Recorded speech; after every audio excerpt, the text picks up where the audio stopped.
우선 질의하기 전에 봉지욱, 한상진 두 기자 참고인 요 발언대로 좀 나와주시겠습니까?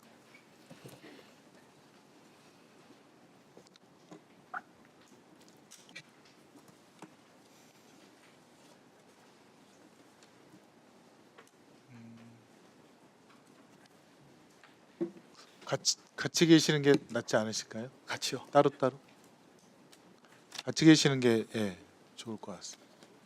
네, 이쪽에 계시면 제가 잘 안 보여서 네네. 예, 지금 저는 2022년 3월 대선 직전에 후보자에 대한 검증에 관해서 사실적인 그리고 공익적인 보도를 한 두 기자에 대해 1년 6개월이 지난 다음에 갑자기 윤석열의 명예를 훼손했다라고 하면서 이건 대선을 앞둔 정치 공작이다 이런 프레임으로 어마어마한 수사와 인권 탄압을 했던 그런 사안에 대해서 질의를 드리고자 합니다. 상기시켜 보시면 이게 지금 2023년 9월 1일 검찰이 신학님 전 언론노조위원장을 압수수색하면서 조선일보가 갑자기 김만배 기획 신학님 실행 허위 인터뷰라는 보도를 냈고요. 그다음에 9월 4일 국회 이동관 방통위원장이 이것은 방심위에서 모니터하고 엄중 조치를 하겠다. 그다음에 9월 5일 대통령실에서 희대의 대선 정치 공작 사건이다라고 규정을 하고 9월 5일 국회에서 권성동 국힘당 의원이 뉴스타파 보도는 선거 공작이다 이렇게 말을 하자 한동훈 장관이 수사에서 엄정하게 책임을 물을 것. 또 같은 날 방심위에서는 뉴스타파 보도를 인용한 방송사 심의 처벌하는 민원 70건이 접수된 후에 바로 일주일 후에 긴급 안건으로 상정을 의결했고요. 9월 7일 드디어 서울중앙지검이 움직이면서 대선 개입 여론조작 사건 특별수사팀 강백신 팀장으로 한 10여 명의 검사들로 구성을 하고 그다음에 9월 8일 국회 국민의힘에서 대선 공작 게이트 진상조사단을 발족합니다. 유희동 의원이 단장이었는데 9월 12일 방심위에서 드디어 4개 방송국 6개 프로그램에 대해서 1억 4천만 원 아마 이게 그 방심위 설립된 지 가장 많은 그런 과징금을 부과하고 드디어 9월 14일 중앙지검에서 뉴스타파 사무실과 여기 두 참고인인 한상진 봉지욱 기자의 집을 압수수색을 합니다. 결론적으로는 9월 19일 이재명 당시 민주당 대표에 대한 체포 동의안을 제안하고 그다음에 9월 21일 체포 동의안의 의결까지 이게 정광석화처럼 아주 그냥 파도처럼 밀려오고 정신없이 몰아쳤는데요. 그럼 대상 보도가 무엇인가 자료화면 보시겠습니까? 이렇게 검찰이 또 국민의힘이 난리를 쳤던 대상 보도는 박영수, 윤석열 통해 부산저축은행 사건 해결이라고 했는데 김만배 씨가 당시 인터뷰에서 박영수 변호사와 윤석열 당시 대검 중수부 검사를 통해 사건을 해결했다. 또 그 내용 중에는 이재명 성남시장 때문에 대장동 사업에 어려움을 겪었다고 하는데 이건 맞죠? 네, 맞습니다. 다음 자료 화면이요. 다음 자료 화면입니다. 그럼 결론은 이 사건을 지금 재판하고 있는 재판부에서도 2011년 부산저축은행 대장동 수사 당시에 과연 윤석열이가 이 사건을 봐줬느냐, 조우영에 대한 사건을 봐줬느냐가 핵심이라고 그 판사님도 그렇게 얘기했다는 것이죠. 예, 맞습니다. 예. 요 수사 라인을 보실까요? 2011년 당시 부산저축은행 수사 라인인데요. 김홍일 중수부장이 있다가 최재경 중수부장으로 바뀌고 또 당시 수사기획관은 우병우였고요. 그다음에 윤석열이 중수이과장으로 불법 대출과 대주주 비리를 수사하는 그런 과정이었습니다. 다음 사건이요. 조우영에 대해서는 2011년 4월 달에 우선 대장동 초기 사업자인 이강길이 대검 중수부 수사관 면담을 했고 그다음에 이강길에 대한 대검 중수부 수사가 4월 18일 진행이 됩니다. 그런데 여기서 포인트는 윤석열이가 이미 조우영에 대해서 출국 금지를 합니다. 맞죠?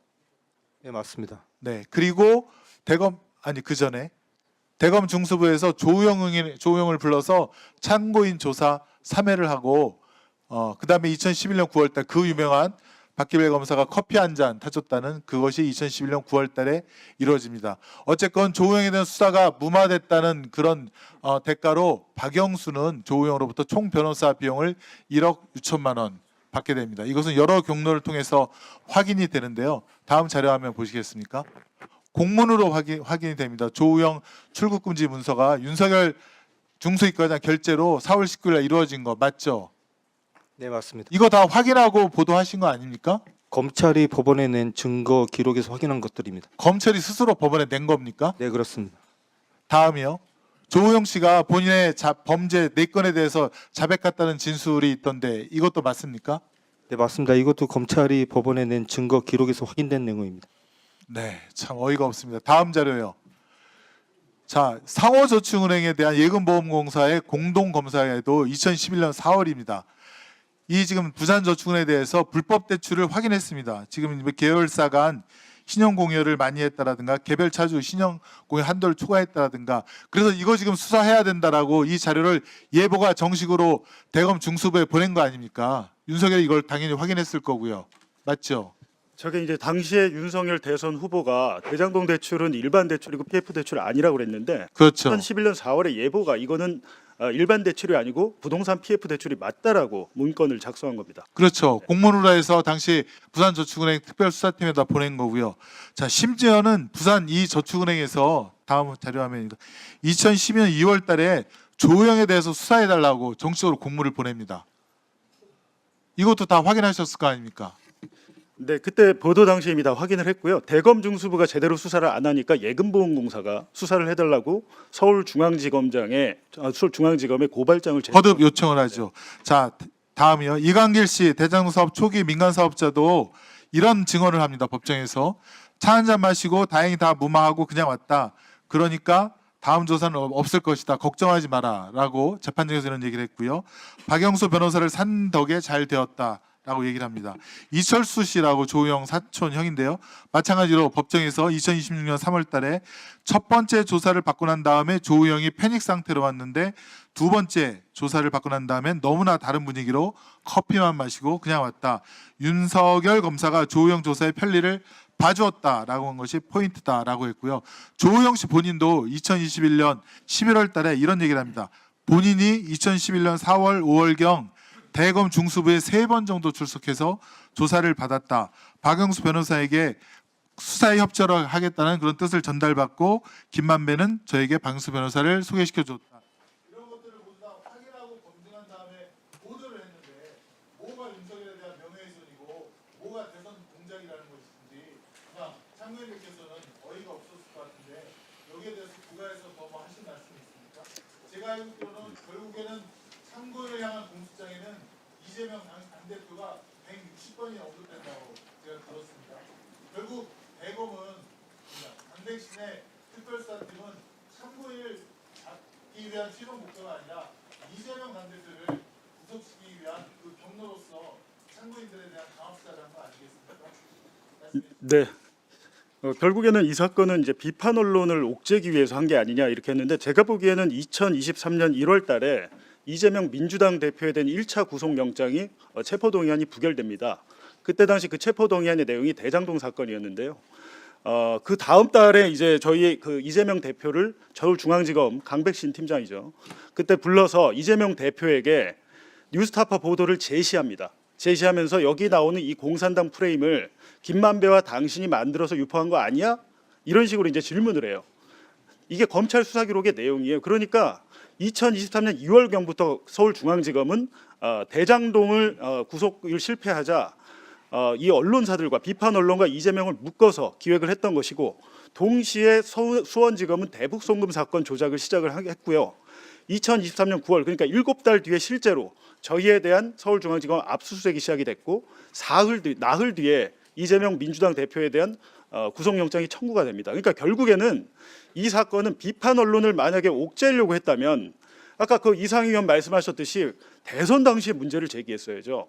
근데 대선 당시에 윤석열 캠프의 가짜뉴스 대응 단장이 김홍일 전 대검 중수부장, 윤석열 정권 때 방송통신위원장이었습니다. 김홍일 위원장이 자신의 인사청문회 때 뉴스타파 보도에 대해서 저는 가짜뉴스라고 여기지 않았습니다라고 대답을 해요. 대선 당시에는 아무런 문제 제기를 하지 않다가 18개월 후에야 이 문제를 제기한 것은 결국에는 이재명을 잡기 위해서였다. 그렇게밖에 볼 수 없는 거죠.